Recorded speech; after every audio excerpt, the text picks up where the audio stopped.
This leader met a lion who was supposed to be, by birthright, the king of the jungle.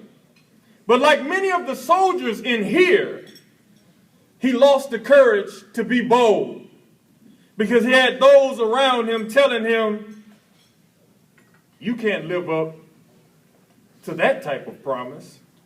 You will never be a leader like those who were before you. This leader told him, let me give you an initial counseling statement. Let me tell you about my mission. Let me do some follow-up counseling, and one day we'll get you some courage. You know what's interesting about this leader, Dorothy? She had never been an undergrad at AIT, WLC, AOC, or ILE. But instinctively, she knew leadership was not about income, it was about outcome. I'm going to say that again. Leadership is not about income. It's about outcome. She understood that leadership was chocolate bar moments.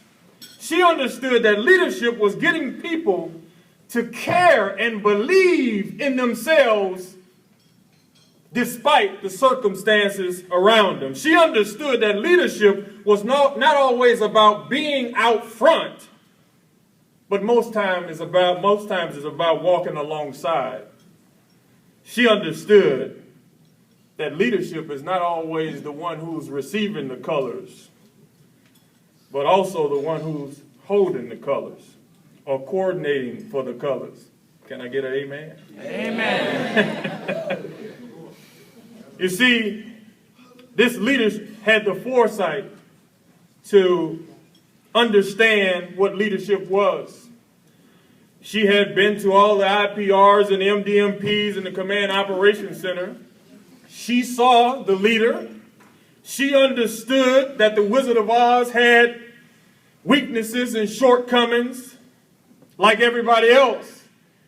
But her soldiers thought the Wizard of Oz was magic. So she never revealed that to her soldiers because she understood the power of influence. So when the soldiers met this leader, he was able to bestow gifts on them. He gave the scarecrow brains, merely pins and needles. But the scarecrow began to believe that he was a thinker, and he wanted to run all the MDMPs. The Oz gave the Tin Man a heart made out of silk. The Tin Man was so compassionate and loving, he became Chaplain Wolf.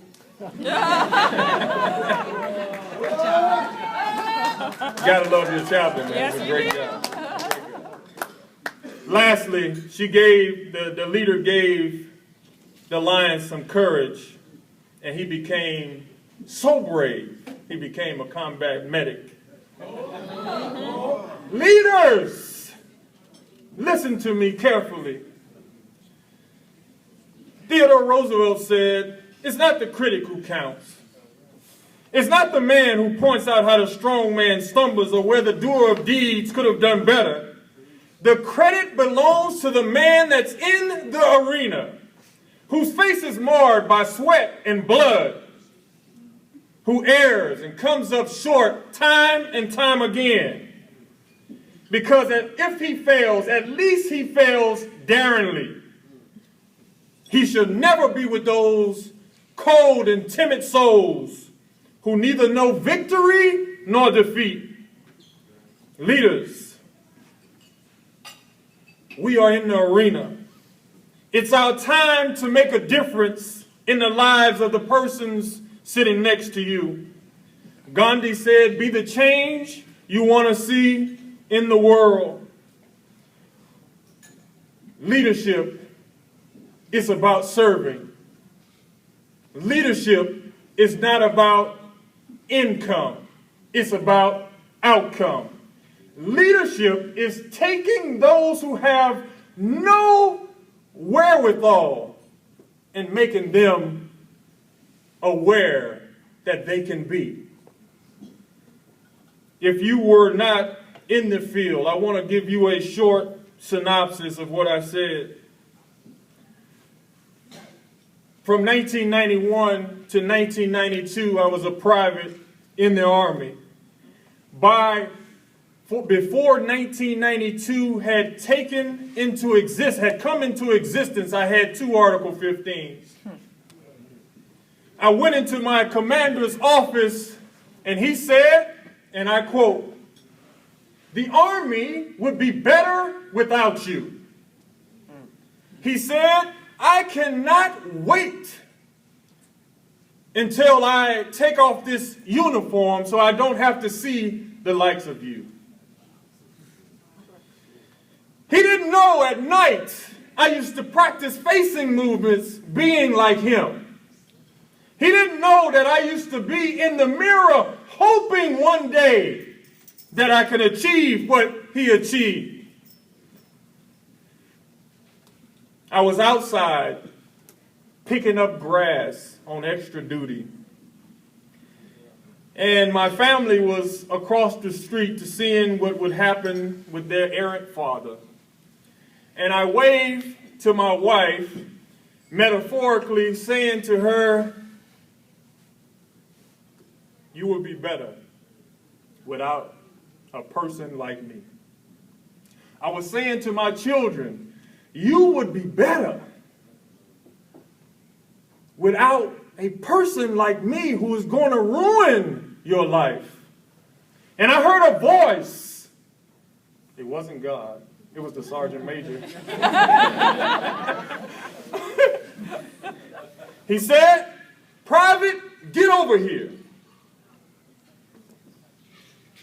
And I went over, and my head was down, and I was crying. Could you imagine a big old guy like me crying? He said, "Yes?" "Girl, I ain't always been with God. You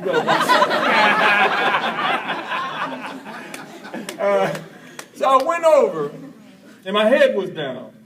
And the sergeant major said, "Pick your head up." He said to me, "You are not your mistakes. You are not your low self-esteem. You are not what you think you are." He said, "Young man, I used to be you.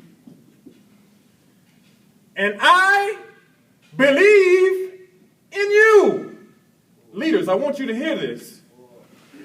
I was 26 years old, and nobody had ever told me, "I believe in you." Isn't it amazing that we want this type of adulation from others, but we don't give it to others? He said to me, I'm going to order you to go to every board. And he did. And I didn't pass any of them. Got to be honest. But I was growing. Really, none of them. But I was growing as a man because my leader took interest in me. He told me, he said, "If you don't have the courage to do it for yourself, do it for that pretty little wife that you have." And I said, "Man, I'm about to get another Article 15. I'm about to knock him out." Leaders, as I leave you, your words towards other human beings are more powerful than you think. Your words towards other human beings that live and breathe off of your approval is bigger than you think. Leaders, you are in charge of a human being. This sergeant major, I believe, is why I'm married today.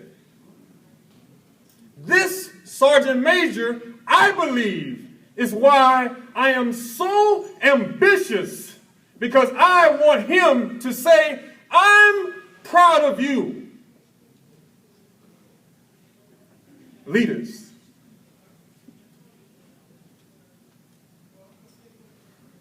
see yourself as leaders. As I close here, I want to tell you a story about two soldiers.